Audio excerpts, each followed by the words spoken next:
सर्वप्रथम जो महेश दास जी थे, रतन सिंह जी के पिताजी, वो शाही सेना में थे और जब शाहजहां का पहली बार जन्मदिन मनाया जा रहा था 50वीं वर्षगांठ, तब उस जो शाही प्रोग्राम था उसके अंदर रतन सिंह जी भी सम्मिलित थे। तब वो लगभग 14 वर्ष की आयु के थे और उन्होंने एक मस्त हाथी जो शाहजहां की ओर आक्रमण करने के लिए बढ़ रहा था, उस दौरान उन्होंने अपनी कटार से उस हाथी को वहीं चीर दिया। तो एक जो योद्धा था उसका पराक्रम वहां दिखा और कई जागीरों वगैरह से नवाजा गया और उसमें एक सबसे बड़ा जालूस की जागीर को मिली।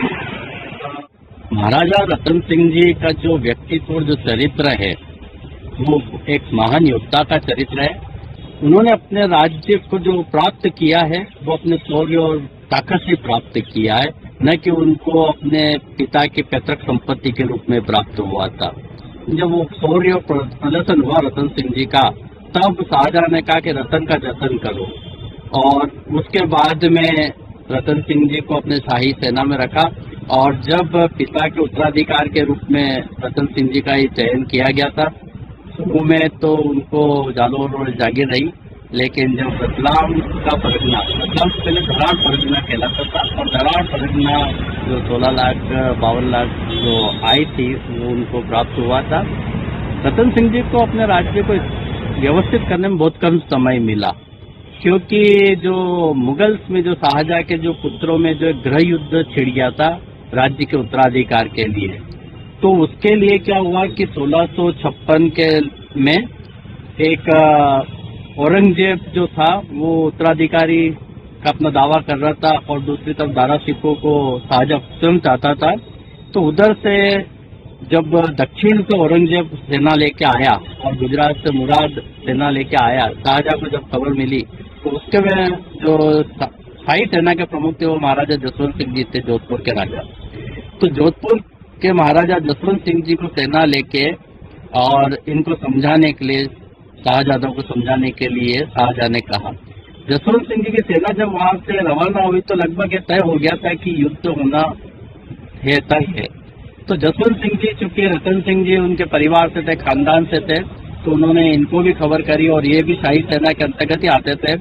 तो रतन सिंह जी को भी अपनी सेना लेके उज्जैन में सम्मिलित होने के लिए कहा गया। और धर्मत जो स्थान है जिसे आज हम फतेहाबाद कहते हैं, धर्मत के मैदान में दोनों सेनाओं का जो संघर्ष हुआ था, शाही सेना और विद्रोही जो शहजादे थे औरंगजेब और मुराद की संयुक्त सेना के बीच में, तो युद्ध का नेतृत्व तो जसवंत सिंह जी कर रहे थे, लेकिन ऐसा कहा जाता है कि जसवंत सिंह जी राठौर राजवंश के सिरमौर थे और एक आपसी संघर्ष में उनको खोना नहीं चाहते थे। तो उन्होंने कहा कि आखिरी वारो जसवंत काढ़ो।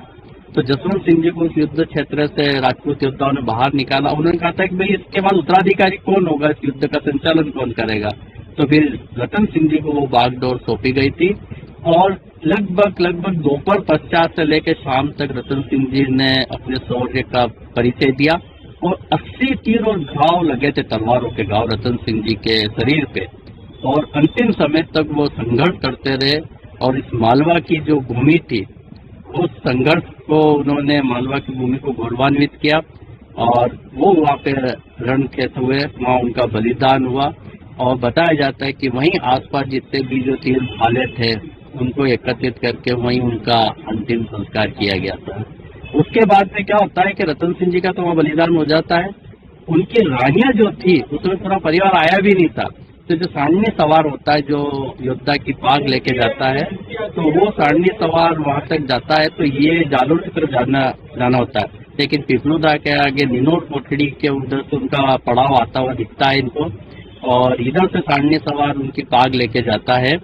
तो निनोर कोठड़ी में फिर ये दोनों मिल जाते हैं और वहाँ पता चलता है कि रतन सिंह जी तो बलिदान हो गया है।